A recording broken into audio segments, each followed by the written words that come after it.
Mais, Chash, oui, c'est quoi au juste être un curateur?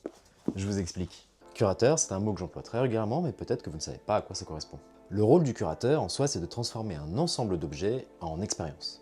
Il va choisir des objets, les organiser et finalement venir construire un récit. En gros, il va faire le lien entre l'artiste, l'œuvre et toi, le visiteur.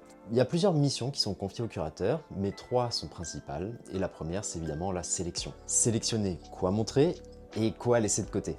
Et dans certains cas, ça peut être très dur de devoir refuser une pièce qui nous plaît énormément, mais parce que tu sens que ça n'ira pas avec l'harmonie et le message que tu veux transmettre. Ensuite, il y a la question de la contextualisation. Et oui, comment une pièce va pouvoir réussir à communiquer avec les pièces autour d'elle, mais aussi communiquer avec le spectateur et le visiteur son histoire personnelle. Et enfin, la dernière mission, ça va être la transmission. Penser comment tu vas vivre le parcours grâce à des textes, des images, des vidéos, mais encore avec le choix des espaces et de leur taille, mais également au rythme de la visite. Mais attention, il ne faut pas confondre la curation avec la scénographie, qui sont deux choses complètement distinctes. Le curateur, il va vraiment écrire le récit et choisir les œuvres. Le scénographe, lui, il va mettre ce récit en forme dans l'espace, avec des questions que le curateur se posera pas forcément, comme la lumière, la circulation, les volumes. C'est un duo qui, pour bien fonctionner et faire une belle exposition, doit travailler ensemble.